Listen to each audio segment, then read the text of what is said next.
Good morning, everyone. Welcome to the first official episode of the Patriots Den. So come on, everyone, let's step into the den.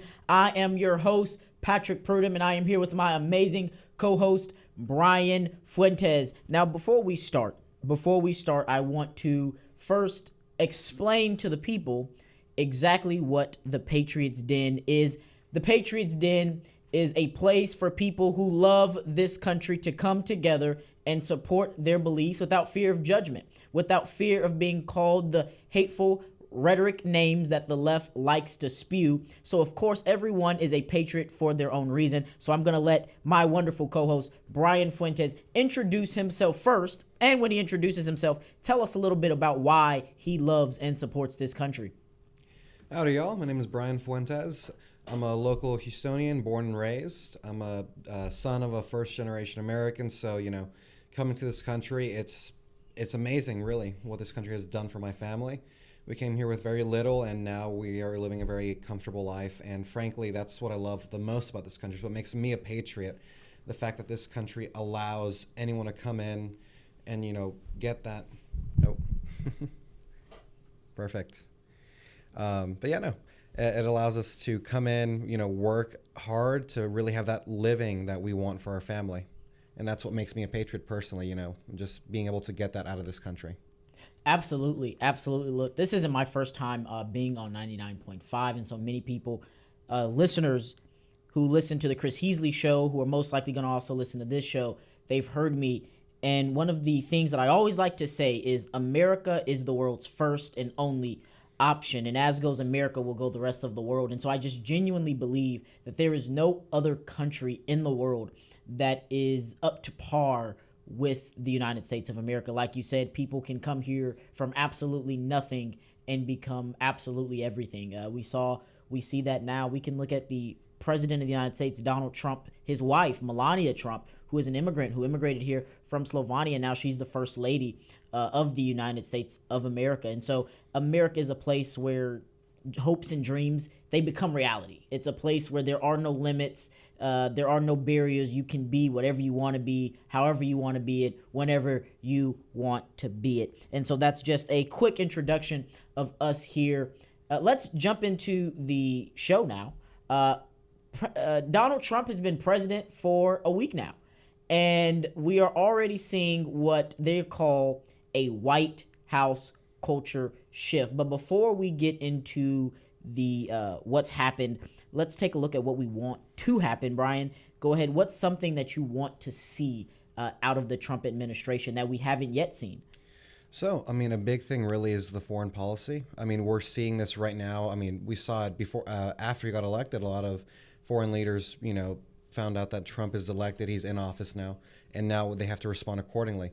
A big thing I want to see out of the Trump presidency is a realignment towards America, being strong and firm, but also independent as well. Putting Americans first and really just making it so the average American is put first before anyone else.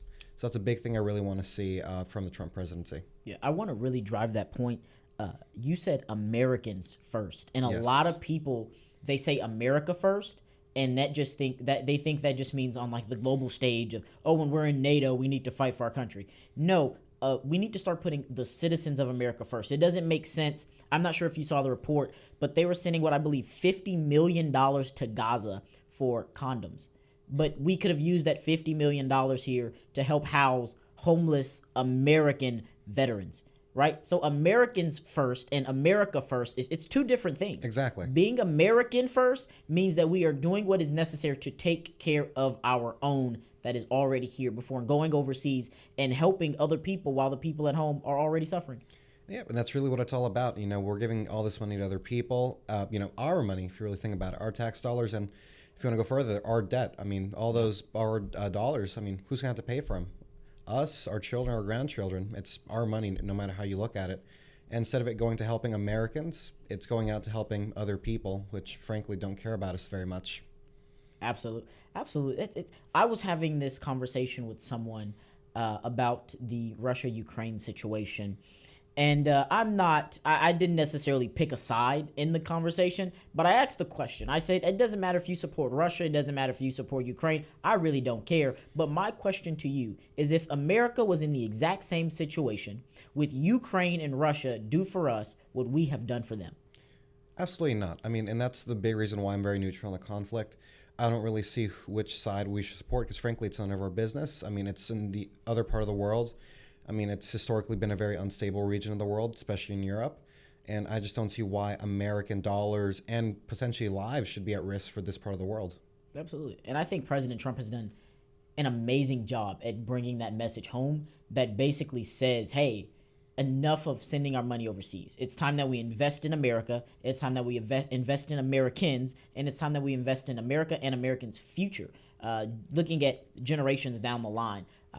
There's some liberal on TikTok, and he comes out and he says, well, Donald Trump said on day one he was going to lower the gas prices. Well, that's just not how economics work. It's funny that the same people who said there was nothing wrong with the prices of eggs and gas and housing, now all of a sudden they are upset because Trump is president. The prices hasn't changed. He's only been in for a week, and they're upset over the policies of which they supported and wanted to elect for another 4 years. Exactly. I mean, if you know anything about economics, you can't just change the entire economy in one day. It takes time for supply lines to readjust, for production to, go up if needed, and eventually for that to affect prices. I mean, if, for example, with oil, if the Biden administration puts a halt on drilling, guess what? It's going to take a few months for that drilling to start and, produce the oil, bring it down here to Texas, here to Houston, by the way, capital of oil refinery in the entire world, to make that oil into gasoline. It's going to take a while for that to happen just because of how much was stopped. It was bottlenecked, if you will, by the Biden administration. You can't have more oil if you can't even pump it out of the ground, and that's let alone refine it into gasoline and other products we use, which frankly, I mean, I'm hoping that happens soon, but it's not going to happen overnight, which is something I personally understand, but I hope other people can get to know. It's all about the messaging, of pushing that messaging and letting people know that, hey, there are some things that you can fix overnight, right? And we're about to jump into this next segment here. Will be into one of the things that Trump is handling very quickly. He's taking care of that very fast. But things like the economy, it takes time. It takes time. And I love the reconciliation plan that President Trump has. I'm going to just read some of the stuff that's in the reconciliation plan that President Trump wants to do. Removing federal taxes on tips, Social Security benefits, and overtime earning, allowing the American worker to keep the money that they make. Excellent. I mean, you look at the professions that are based off of tips, it's mainly, lower middle class people, especially students, who work off of tips. So by removing that part of the, the tax plan, it's going to be amazing. And I'm hoping like that right there helps move the generation, our generation, the younger generation, towards supporting these policies, because they realize they do care for us. And here's an example of it, removing tax on tips, that's going to be amazing. Yeah. We continue moving down. The adjustment of SALT deduction caps, state and local tax, adjusting those taxes. I was just recently in Washington, D.C. for the inauguration. And so for everyone listening who is from Texas and, those states that, taxes is just not very popular in that state, you might want to clutch your pearls for this one. We were out eating at a restaurant and we ordered our food. Everything was going great. We get the receipt. We get the time to pay the bill, right? And they gave us a 20% service fee. Awful, completely right? awful. And they say that's not the tip, but it goes to the waiter or waitress, but that's not the tip. And then on top of that, there's a state tax fee in your meal. And I said, what is the state tax fee? That's the restaurant's taxes. The people that are eating at the restaurant, ordering food, also put money towards, I guess, their tax budget of how to pay their taxes. First off, I didn't know that was legal because technically you're not really paying the taxes on what you're making. Right? Yeah. You found a loophole. So congratulations, Washington, D.C. on finding a loophole in the taxes. But you're doing it at the struggle of the everyday American. Exactly. I mean, it's a tax on the poor if you really think about it. Someone who's more upper class, a few dollars on a meal won't really hurt them too much. But, if those extra dollars that you're spending on a meal really, it really hurts you if you're middle or lower class. I mean, that affects it you can't go out as much. You have to, struggle a little bit more. And that's really what it is. It's a tax on the poor, and it's awful, the fact that it's, in these liberal areas where you'd expect them to be like, oh, we care more about the poor, but no. Here they are putting 20% taxes on your restaurant meal. And that's like, once again, not including tips, which is the crazy part. Right. I can say that I did not tip the waiter because I felt as if that was the tip, but it's tax on the poor.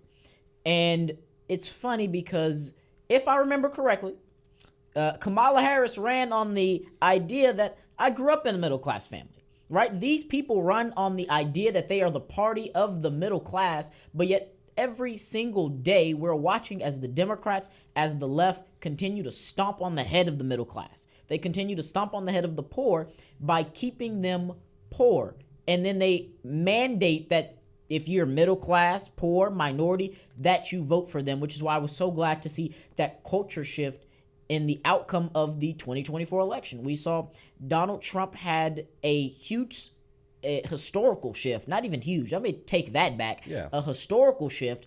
Not one area in the United States of America, let me repeat that, not one area in the United States of America had a Democrat shift.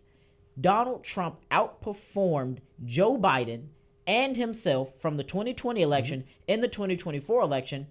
Kamala Harris underperformed both Donald Trump and Joe Biden in every single state and county. I'm not sure if y'all have seen the clip in the United States. CNN, they bring up the big map, they hit the number, boom, where's Kamala Harris overperforming? The map goes blank. Because the American people have finally said, wait a minute, the liberals, the left, whatever you want to call them, they have been lying to the American people, and then they expect the American people to just give them their vote because, oh, if you're black, you gotta vote for us. If you're poor, you gotta vote for us. And I'm so glad to see a culture shift in politics. I mean, yeah. I mean, especially in the Latino community as well. You saw it. Everyone's saying, oh, Latinos won't vote for Trump. They won't vote for Trump. But you saw it. I mean, Latino men especially came out for Trump in droves. I mean, I was one of them myself. And, I'm just happy to see that shift really, away from these identity politics and more towards what really matters, the policy and how it affects the average person. And I really think that's a great direction for the country, undoing the damage that was done in the past 10 years of moving it from this is how it's going to affect you and your family to this is why you and your family should vote for us. And it's not like, oh, it's because we're going to help you. It's because of the color of your skin or how much you're making. And I'm just, really happy we're taking the identity out of politics and putting policy back in. I like that. Taking the identity out of politics and putting policy back in. But yeah, it's great to see that culture shift. Like, I don't think a lot of people understand the direction of which politics was slowly heading. People were winning their elections basically because of the way they looked, what they identified as, how they talked, not because of the policy and the promises that they were pushing. And the Republicans have the House, they have the Senate, they have the Supreme Court, they got the White House. There is no excuse for identity politics. There's no excuse for anything. Republicans have a mandate that was given to them on November. The mandate became official on January 20th, and it is time that the Republicans take action and not just make empty campaign promises, but they now have the power to put those campaign promises into action. Exactly. With all this power and I think hopefully hindsight as well, we don't see a repeat of 2016 where we waste the first 2 years effectively on, what was it, one tax bill? Yeah. So, I mean, we're seeing it already. These executive orders are doing a lot of work. They're really trying to hammer down the fact we want to see change. And I'm just hoping the Congress and the Senate just follows through with it. I know the Senate's a bit tied right now. I mean, what was the numbers again? So it depends on the vote. Mind you, there's a Republican majority in the Senate, ladies and gentlemen, but there was a tie in the Senate. Make that however you want to make that make sense. Please be my guest. You try to do the math. I don't know how you can have a Republican majority and a Republican nominee still tie 50-50 and the Republican vice president has to break it. It doesn't make sense to me. Yeah, but I mean, hopefully, as the American people start waking up and they start seeing this is what's going on in our government, they start caring more about what's going on. This starts going away because, I mean, if they're saying that, oh yeah, my congressman, which I voted thinking that they would vote this way, didn't vote this way. Yeah. oh, well, maybe I shouldn't vote for him next election season. And that's the direction we're going from. What it looks like, a lot of these, faithless, not faithless electors, but faithless lawmakers, I guess would be the correct term, are being shunned by social media mainly. That's what it is. It's the Democrats having democracy in the way information is presented. Cable news, the establishment's losing that hold over the people, over information, and now you're seeing it right now, where the people, mainly the youth, are really able to hear what's going on just because of how available freedom of information is. And that's, I think, what makes this country so great, the ability for us to communicate with each other. I mean, I could talk to a guy from New York, no issue, like that. Yeah. That's unheard of 50, 60 years ago. Yeah, it's like you said, democracy in action, and social media has opened the gate up to a new thing. It's not new, but apparently people didn't know that this was a thing, and politicians didn't know that it was a thing. It's called primary elections, folks. Primary elections. Just because you're a Republican, you're thinking they'll never vote for a Democrat. You're right. So what we'll do is we'll put up a more qualified, more conservative, someone who actually wants to work for the American people on that ballot spot instead of you. And so I believe that the attention that's being brought now to primaries is very, very big. We watched as there was some very heavy primaries that just happened in this last election cycle. One of the main ones is the Republican presidential primary. Yep. A lot of attention was focused on that, and many people said there's no way Trump is going to be able to win in this landslide. That he's not going to win every state. And what happened? We saw that to be semi-true. Nikki Haley was able to come out and pull one or two states because people are now paying attention to the primaries, and people are actually saying, you know what? Let me just go vote in the primary. If my guy doesn't win, that's fine, but let me at least show the main candidate, hey, you're on thin wire. This is the direction we want to go. Hey, we might like you, but this person may have said it just a little bit better. And what that does is it brings a closer community. It brings closer community into the political arena, and you start seeing, just like at the RNC, a unity message. Nikki Haley came out and spoke to bring her voters over. We see people like Vivek Ramaswamy become a rising star, who we'll get to later, because it looks like he's about to dibble and dabble in some Ohio politics here in a bit. So we're seeing a unification of the right. That's a nice one, the unification of the right. Yeah, I mean, it's not even just the right, too. We see a lot of the more middle groups, labor, for example, really being brought to the right thanks to Trump. I mean, unions used to be a very strong force for Democrats, but now you see it. Like a lot of these labor unions, especially in the Midwest, where, we used to have a lot of factories, the Rust Belt, they're voting Trump now. And I think that's a very interesting, really, a very interesting thing Trump has done. It's really unifying the country as a whole. It might sound crazy to say, but it really is true. Yeah. He's bringing all these different factions of American politics. The labor, the business, the middle class, the lower class. They're giving them reasons to vote for Trump and, overall the Republican Party as a whole. And I think that's a really beautiful thing to see. The fact that, once again, policy over identity. Yeah, absolutely. And the Republican Party has been able to really drive a messaging now. One of the biggest issues that I always had with the Republican Party is messaging. We would go out and, talk about the border, and we'd say, no immigration.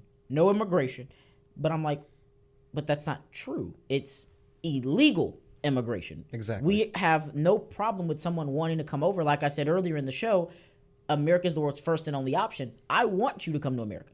I want you to be able to have that opportunity to see the American dream. But if you're going to come to this country, you have to do it the legal way. You have to do it the legal way. Come in through the port of entry, get a visa. There's the H-1B visas. There's the 1B visa. There are many options out there to get you here legally. Because when you're coming in illegally, and let's look at it, the people who are coming in illegally, they're not coming in and they're not, as Trump say, they're not sending their best. Exactly. They're not sending their best. But the people who genuinely want a better chance at life, the people who genuinely want to come over here and be better for themselves, be better for the country, and actually give something to the American economy, they're doing it the legal way. And no one has a problem with that because, again, America is the world's first and only option. Exactly. We have the American dream. America is the standard. So absolutely you want to come over here. I applaud you for wanting to come over here. I applaud you for coming over here, but only if you can do it the legal way.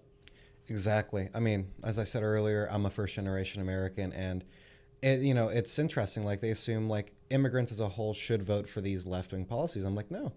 I mean, most of my family, we're a family of immigrants. We've all immigrated here over the last 60 to 80 years. And it's funny nowadays, you see us all get together for the family gatherings, and it's all, hey, you saw what Trump said? You saw Trump did this, that, and it's all like we're all like crazy about it. We're like, yeah, no, we're so happy this is going on. I kid you not. Now I walk into my family gatherings. Back then we'd just talk about like sports or something. Now what we talk about is like all these great things Trump's doing or the crazy things the liberals are doing. It's like, wow, that's beautiful, ain't it? Yeah. Family of immigrants right here, just all really fighting for Trump, fighting for what he believes in, and once again fighting for America, really. Yeah, there's a political culture shift. There was at one point where you'd say there's two things that you don't talk about at the dinner table. All right, religion and politics. You don't talk about those at the dinner table.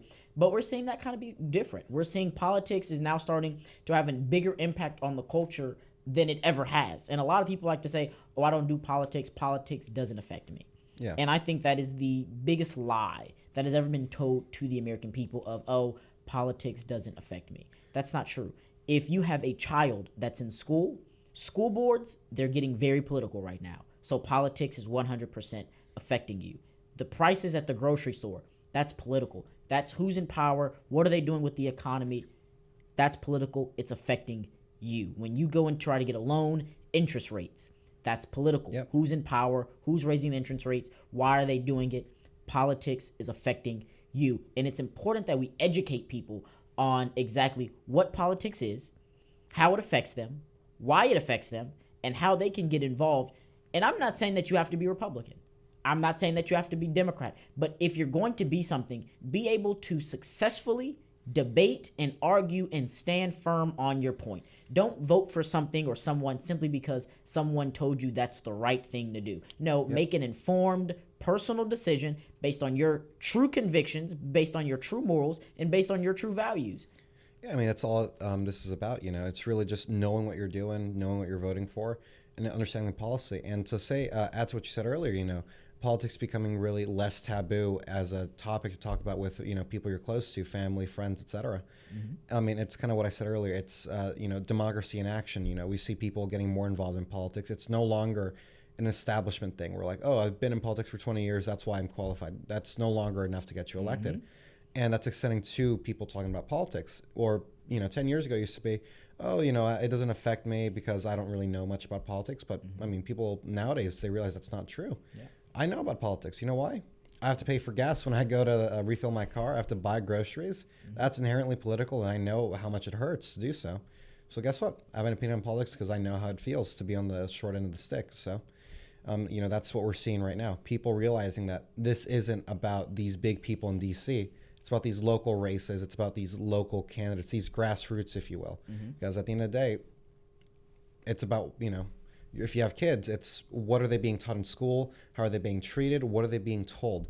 And that's really where, the average person has the most impact, their local community. And that's really what, I'm happy to see in the U.S. especially. We're seeing a shift towards that more grassroots local politics where people stop ignoring what's going on and start focusing more on what's going on.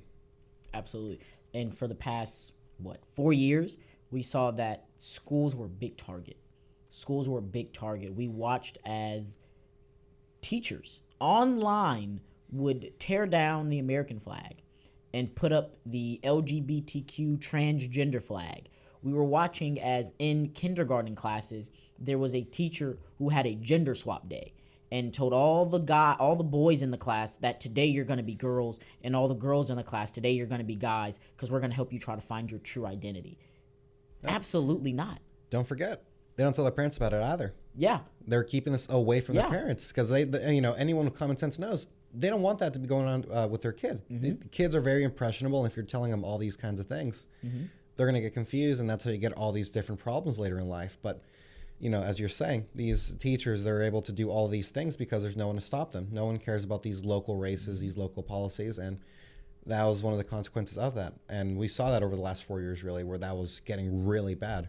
But, absolutely. You're saying? We were seeing as parents were now finally stepping up. They were stepping up and they were fighting for their kids, because we are sending children to school to learn ABCs. We're not sending them to school to learn about the LGBTs, right? So let's keep it cute. Let's keep it classy, right? Yeah. I need you to know that 2 + 2 is 4, not X, Y chromosomes equal, you know what, I want to be a female today. That's not how it works. And so I'm glad to see that parents are finally waking up and saying no. And not even parents. There were kids, children, stepping up in their schools saying, no, this is not right. I don't want to know about this. I want to learn how I can be better in society. I want to know how I can better push my educational plan forward, not about Tommy and him wanting to now be called Teresa. Exactly.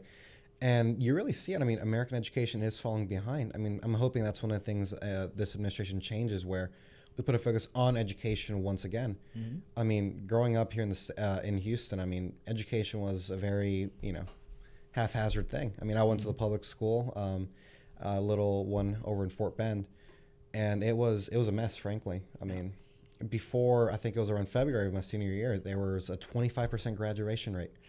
And it's because they can't fail their students anymore. If you call a kid the wrong gender, they'll send you to like an alternative learning center for hate speech. But oh no, you didn't do your schoolwork and you don't learn anything. That's fine. We'll give you a 70 and put you on the graduation stage. Yeah. And I mean, that has wider effects for the whole economy as a whole. Because now that high school diploma doesn't mean anything, what does that mean? You're gonna need a new standard to show that you've actually been educated. And what does that mean? College degrees. Right. It's the reason why they're so inflated and valued today. Why you need a bachelor's degree to get a simple management job now. Mm-hmm.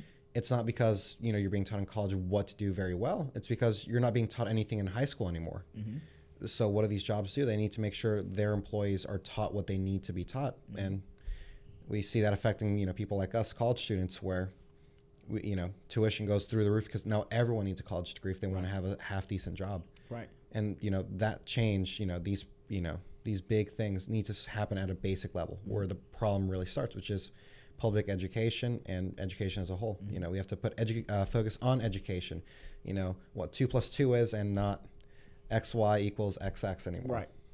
Right. The priorities of the culture were out of whack. People were finding things that had nothing to do with anything and trying to make it seem important, making it try to seem logical, taking things that weren't necessarily logical arguments and trying to make them logical arguments. And because of that, like you said, we were starting to see that the focus in schools was no longer, is this child going to be prepared to take on life after high school, but more so, is this child prepared not to hurt someone's feelings in this safe space, in this blanket room?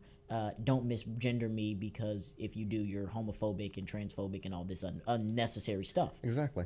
So like you said, I was actually having this conversation when Trump was in his first term. I had a friend, and I was talking to this friend's dad about free college because this was when, Bernie Sanders was really rising in the ranks, arguing for free college. And I said, free college doesn't sound too bad. It didn't sound bad to me at the time. And he asked me, he said, if college becomes free, everyone's going to go to college. And I said, yeah, that's like the point. He says, and when everyone goes to college, everyone's going to graduate with a college degree. And I was going to be like, yeah. He's going to say, okay, now what is that college degree actually worth? Exactly. Once everyone has something, what's it genuinely worth, right? That's what keeps the supply and demand running. That's what keeps competition running. If everyone is having the same car and it goes the same speed, there's no need to race because we already know who's going to win that. Nobody, right? So the idea of bringing back competition, stop handing out the participation trophies in schools. Let's get back to, no, if you actually want to succeed, you have to do the very, very best you can. Yeah, I mean, and it sucks to hear, but I mean, it's true. Parents need to be more involved in their kids' lives. Mm-hmm. I mean, obviously on the political end, yeah, know what you're voting for, know what's happening. But at the same time, if your son or daughter isn't doing well in school, be prepared to be like, all right, here's the deal. Do better or else X, Y, Z. Right. Because at the end of the day, it's there's two places where a kid learns, at home and at school. Mm-hmm. Right now, a lot of that learning's done at home, but you need to have both of them be the case, or else you're not going to have a very successful student. Mm-hmm. And once again, I mean, I really do hope that we see that change. Teachers being able to fail their students to really add that value back into that diploma. it's not just a participation award for sitting in a classroom for, what was it, 12 years? Right. It's, you know, a piece of paper that shows that you learned all that's necessary to be a functioning adult, and you know enough to have a decent job. And that's really what we have to do again, especially at least here in Houston, at least here in Texas, you know, really not be afraid to fail students anymore. Right. If they don't do the work, they're not learning. That doesn't mean the teacher's doing a bad job. It means it's either the student doesn't care or the school isn't allowing the teacher to really put the effort in. And that's what I saw really. The teachers were putting a lot of effort in. They would stay after hours. You know, they weren't being paid for that time anymore. They're salary based, not hourly. They would stay like till 6 or 7 p.m. to help out students who would want to stay. Out of classes of 60 people, you want to guess some people I saw in there? I'm guessing 1. Funnily enough, it was like around 4 people. But still, that's not good. Right. And those 4 people wouldn't be like people who are struggling either. These are like be their top A students. Right. And that's surprising. You think, oh yeah, a tutor, that's for the people who need help or something. No. People who need help were already back at home playing Xbox or doing something else. Right. All the people who didn't need the help were there studying to make sure their grades were on top of everyone else's. Mm-hmm. And I mean, I don't know what that would be, either a culture shift, a law shift, or, you know, something. But there does need to be a change, or else this country will, you know, continue to just plateau as we don't really teach our students what they need to learn. Right. And it's one thing, a big thing as well, is the students will go and they may be A students. But I've seen a lot of A students. They're A students because they know how to circle the right answer. But when it comes to applying the knowledge in day-to-day life, they don't know anything. Exactly. They were able to they got lucky on the guess, but when it's time to actually apply the knowledge, it's like, wait a minute. You flaunted your A all around and you can't apply the knowledge, which is why I was raised in a household that said, you know, the college degree, it's not 100% necessary. It's nice to have, but it's not 100% necessary as long as you can apply the knowledge. If you can apply the knowledge to the field that you're in, then you'll be okay. But a lot of people, they don't know anything, or they claim to know everything, but when you put the two together, the outcome is the same. No one can apply the knowledge that is actually needed. Same goes to politics. We have politicians who can quote policy for policy. They can quote law for law, but when it's time for them to vote, when it's time for them to actually do something, they don't know what they're doing. They can't write a bill. I guarantee you right now, there is at least 60% of the people in Congress right now have never introduced their own legislation. Either they find something that failed in the past and they reintroduce it. They find another congressman who's writing a bill and they say, hey, I'll introduce it for you. Or they co-sponsor. But they're not actually sitting down, writing the bill themselves, right? Yep. Because they don't know how to apply the knowledge that they claim that they have. Yeah, I mean, you see it especially, I mean, how long were these bills? I mean, they were, 600 pages at one point? And then they were expected to have them all read in 24 hours to take a vote on them. It's like, no one reads these things. And it's completely idiotic to say that, you know, that these people generally know what they're doing. I mean, and it's really a shame, frankly, you know, from what this country used to stand for. I mean, our founding fathers were some of the smartest men on earth whenever they founded this country. They were very prudent people. And it was thanks to that prudence that they were able to create a system that was stable enough to last for, was it almost over 250 years now? Yeah. We're coming up on 250. What an accomplishment for America, by the way. Yep. And a lot of these congressmen, I'm not sure if you've ever tried to apply to be like a staffer or an intern on Hill, but a lot of the congressmen, one of the requirements is you read the bill for me. So a lot of these congressmen, they're going to vote on legislation. They don't even know what the legislation says. They have college students read the bill for them, read the law for them, and say, hey, this is a summary of what the bill was. And then from that summary written by someone who has no idea how legislation or anything is done, some of them do, I'll give them credit, some of them don't. And then you take this summary from them, and then you go and you vote on a bill that's going to affect the American people. And then the American people is like, why would you do that? That bill didn't even make sense. That law didn't even make sense. But if you actually look at it, he didn't read that bill. She didn't read your congressman is not reading this bill. Granted, there are some congressmen who are great. They are great. They read the bills. They write the bills themselves as well. And they don't believe in putting pork in the bills, right? Pork, for those of you out there that was like, what does he mean putting pork in the bill? Putting pork in the bill is if I was to write a bill that said we're going to build a house, we're going to build a house for $1 million. Yep. And then all the way down at the bottom of the bill, I also say, I'm also going to build a cruise ship, 3 bridges, and supply my neighbor with condoms, aka $50 million to condoms to Gaza.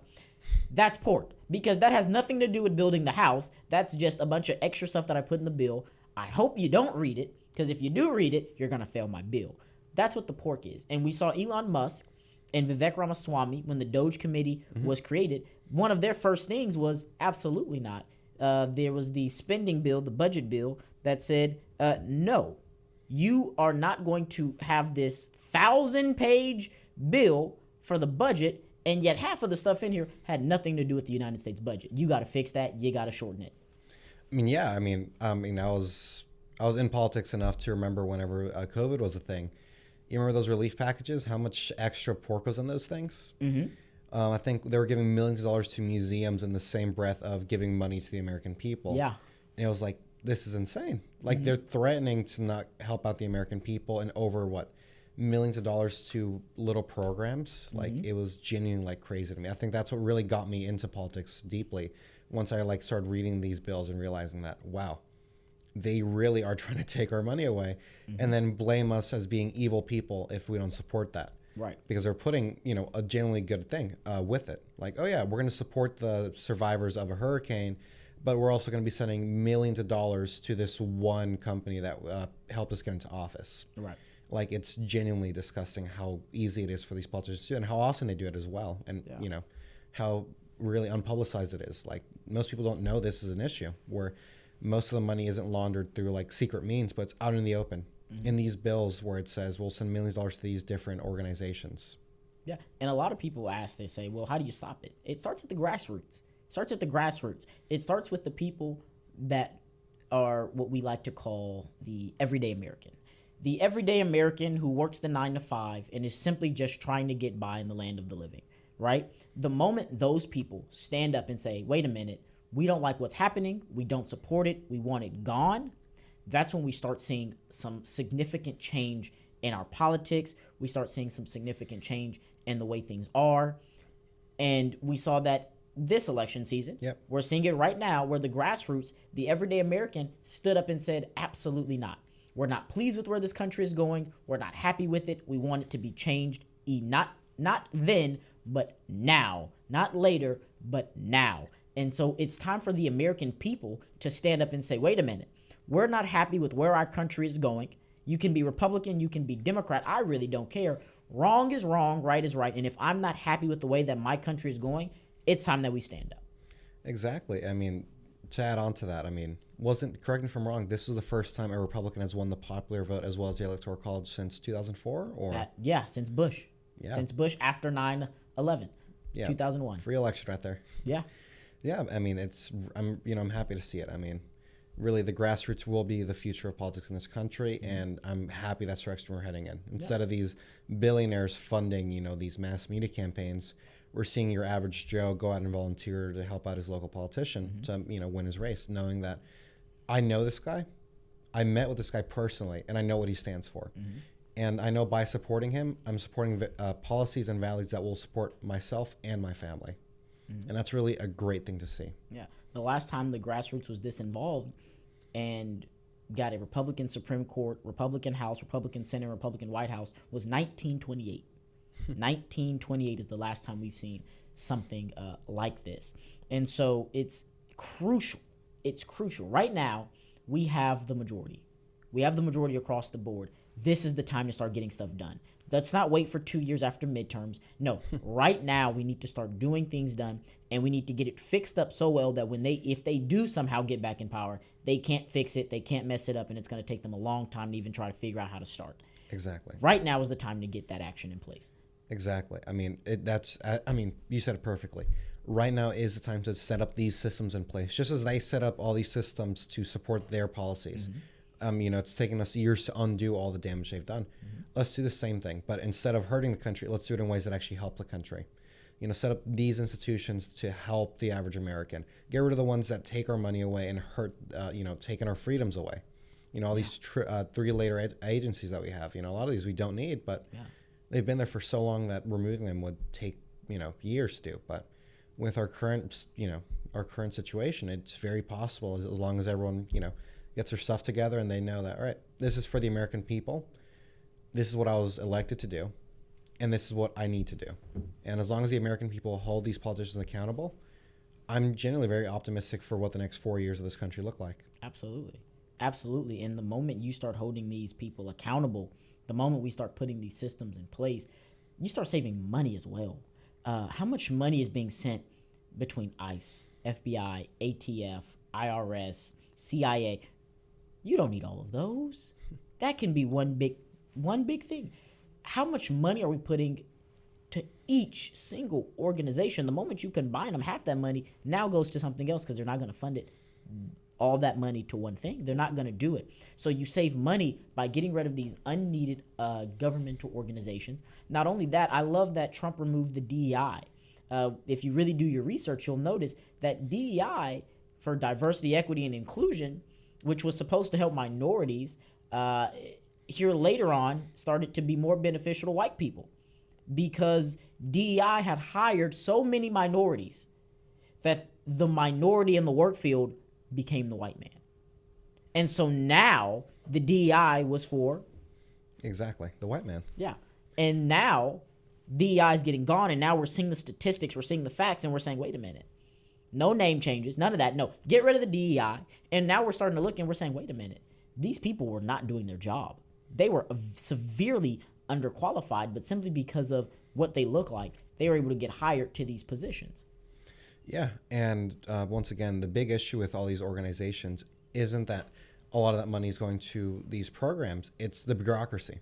Mm-hmm. That's the biggest money sink in any organization, political, non-political, everything. If you have to pay someone money to take care of records, that's not going towards productivity, towards making new products, new services, towards helping someone or, giving service. It's quite literally just a money sink, because now you have to have people to take care of people. And when you have a lot of those people, what does that mean? You need people to take care of those people. Right. And it's an endless cycle where you're going to have, millions or thousands of people working in this bureaucracy that doesn't need to exist. It only exists, it's self-fulfilling. Right. It exists for itself. Right. And once you start cutting that away, you're going to see massive savings. And not only that, but also a very streamlined system as well. Because now instead of having 4 bureaucrats, take care of your papers, now it's going to be me to the guy who needs it. Mm-hmm. And that's really what we need to see from Trump as well. It's the, dissolution of all these massive organizations into what's really necessary. Get rid of the stuff that's not needed, get rid of the fluff, and just keep what's really needed for the organization to run. Right. And the moment all that's done, then we can start to see the American government start working for the American people. Yep. And once the government starts working to the American people, we see the balance of power start to make a little bit more sense to people. Because right now, like you said, we had a government that wasn't working for the people, but it was working for themselves. It was to get politicians rich, to keep the rich rich. It was a small circle that if you weren't in the elites, if you weren't in the upper class, you didn't really have a say. And now we're seeing a shift in that. The everyday person is starting to have a say, and people aren't listening to Fox News. People aren't listening to CNN. They're coming to places like this, the Patriots Den, where the average American is just sitting down saying, hey, man, and it's just a regular talk like we're at the dinner table saying, hey, I don't like where this country is going. Oh, you don't like where this country is going? Great. We could be best friends, right? That's literally amazing. Where this country is going. And they just want to know, okay, I'm not the only one out here that feels that way. You're right. You're not the only one. And that's what the Patriots Den is right here, right? We have people who can say, I think that, where this country is going, it's not going in the right direction. I don't like what they're doing with my money. I don't like what they're doing socially. Then you come to a place like the Patriots Den and you say, wait a minute. These people think the same way as me. You're not that standalone. It's that representation of saying, hey, my ideology is not foreign. Exactly. In fact, my ideology is very common, and you create a brotherhood. You create a unity. We love brotherhoods. You create a unity and bringing those people together of like-mindedness, and that's how you create the grassroots, folks. That's how you create the movement. That's how you spark change in your community, surrounding yourself with like-minded individuals. And we say, you know what? If you're willing to fight, then I'm willing to fight. So let's go out here and let's fight together. Amen. I mean, that's what this is really all about. I mean, as you said it, this whole Patriots Den was created for that whole purpose, to show people that, hey, you're not alone. There's a lot of people who think just like you. There's a lot of people who want the same things as you. Don't let the world around you tell you otherwise. Don't let the media tell you that you're a weirdo. You're not what this country represents, because that's not true. I mean, we saw it in the past election. We see it in really, I mean, this right here. Right. There's a lot of people who think just like you. There's a lot of people who want the same things as you. And, you know, keeping that in mind, you should really march with pride, knowing that there's people there who will help you, people who will support you. Yeah. Yeah, and that's the goal. That's the mission. That's what we have to do moving forward, is move forward united. The in-party fighting, we see it all the time. It's going to be there. You know, I'm not going to say that you're going to agree with someone 100% of the time. There's going to be disagreements. You take those disagreements and you become better from it, right? If you believe that if you both believe, hey, let's cut spending, but one person says, hey, I think we should cut spending by doing a reconciliation budget, same amount of money, longer period of time, and another person says, that's nice, but I want to cut the spending. That's a disagreement, but you can work that together and say, how about this? Let's cut the overall, so there's your cut, and let's spend it in a longer period of time. Let's reconcile that. That's how you work together, right? You get rid of the in-party fighting and you find that middle ground. Exactly. It's time that we start finding the middle ground in America and get rid of the divisive, hateful rhetoric that the left likes to push. America is not as divided as they like to say. America is not as hateful as they like to say. America is a growing country that is going to have some growing pains. Yes, we have a history. We have to recognize that we have a history, sure. But it's not fair to put the burden of the history on the back of the modern day American. Exactly. I mean, and as we've been saying so far this entire show, this country is really built on what the people want it to be. You can come here with nothing and have everything, as we said. And I don't think it's fair for that person who comes here to really have to pay for the sins or, you know, pay for the past of America. Right. I mean, every country's done something bad in their past, but that doesn't mean their, you know, current citizen should be responsible. And especially in a country that, like the U.S., where there's so many, you know, people who immigrate to this country for the first time, they're like, oh, well, I have no, you know, long-standing connection to this country other than I want a better life for myself and my family and to serve the American dream, really, as a whole. These people really don't have a reason to care for these issues. And I don't think the average American should either, because this is hundreds of years ago, frankly. Yeah. And for it to really still be this relevant is, you know, an example of those identity politics. It's really just a way for them to divide us and, by extension, conquer us. Because now, instead of fighting people up there, the establishment, we're fighting each other and really, you know, wasting the power we would have as a united America to pretty much squabble over what. Absolutely. Folks, we are in that last lap around the den. We're going to do something here. We're going to call it rapid fire. Rapid fire. We're going to feed the lions here, right here. Rapid fire. Bryan, get it off your chest. Talk to the people. Got about 3 minutes. I'll do it. I'll do it after you. Rapid fire. Last lap around the den. What's on your mind? So a big thing that's been on my mind recently has been the whole just hearings that we've been, you know, for all the new positions that Trump wants to fill in. And it's been on my mind not because, like, the positions are getting filled. I mean, as you said, we have a very supportive Senate and Congress. So supportive. Exactly. My problem is that I hope that we get the right candidates in these positions, that we get the right people in, and they'll act accordingly. They won't just say that, oh, I'm so pro-America right now, and then once they're in power, once they're there for a few years, and they realize that nothing can get rid of them, they show their true colors and really take advantage of the position they were put in. And that's really what I want to see. I mean, one of our locals here in Texas, Bryan Herrera, I don't know if you're familiar, he is a very pro-2A guy, and they've been thinking of putting him in charge of the ATF, which, for those of you who are unaware, is the Alcohol, Tobacco, and Firearms three-letter agency for the U.S. You know, not really the best organization, but it sounds like an awesome store if they ever got to it. Yeah, absolutely. That's your rapid fire. What a thing. Hey, I'll go. Senate nominees. Kash Patel has a hearing today. Not worried about him at all. He's going to do excellent. He's going to do fine. Tulsi Gabbard, going to do wonderful, going to do fine. Robert F. Kennedy Jr. was yesterday. Not worried about him. He did fine. The question is, will the Senate Republicans, who have majority, folks, I want to push that. The Republicans have majority in the Senate, but we're still seeing ties in the Senate. Go do that research. You let me know how you want to handle that. But yeah, will the Republicans in the Senate come together and say, hey, the people of the United States elected Donald Trump. They trust Donald Trump. And this is who Donald Trump wants to surround himself with. It is not the Senate's job to dictate if the American people made the right or wrong decision. Exactly. That's the American people's job, because the American people will then make a decision about them every 2 years. Take that as you will.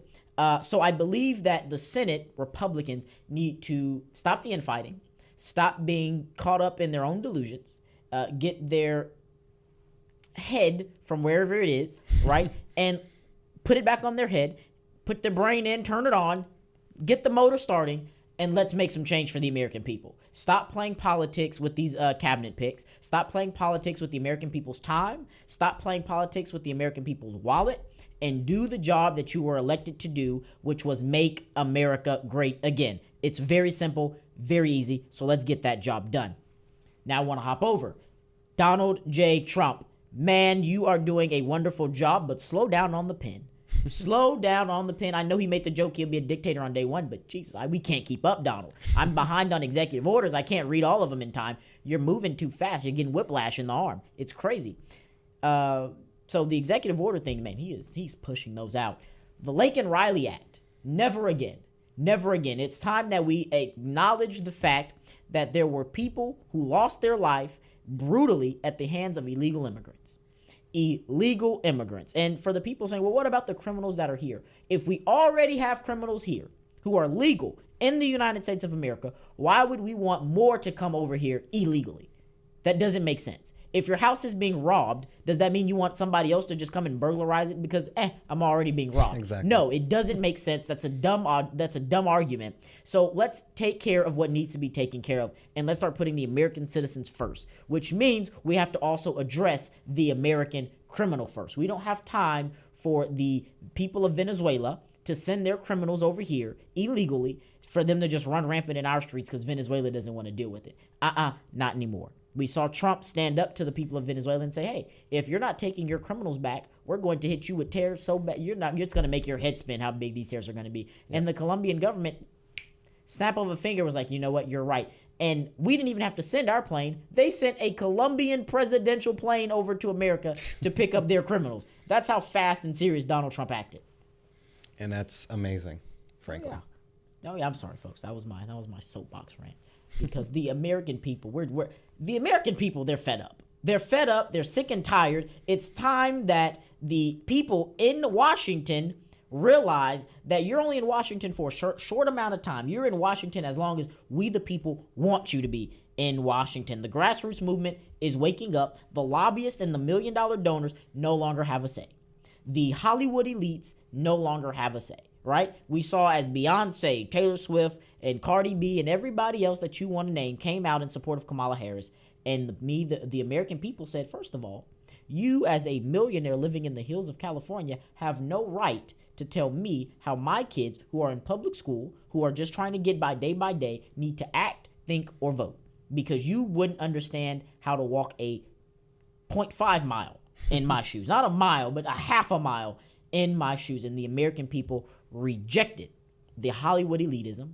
The American people have rejected the woke liberal ideology. The American people are now standing firm on the beliefs that a man should not play in women's sports. The American people are now standing firm on the ideology that we need to put the American people first. We are standing strong on the ideology that America is the world's first and only option. But with that, we also have to have a common sense regulation, which means it is not our job to be the defenders of the world or the defenders of democracy. It is our job to protect our home turf, protect our homeland, and protect the people on our homeland, not everyone else. The American taxpayer money should go back to the American taxpayer, not the foreign taxpayer. Exactly. Anything else?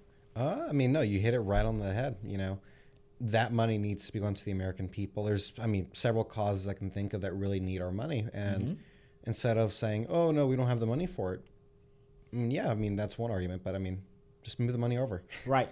And that's really the thing that, doesn't make me the happiest whenever I talk with people in politics. It's we wouldn't be able to afford it. We wouldn't be able to pay for it. I'm like, okay, we send billions of dollars to foreign countries every year. For condoms, people.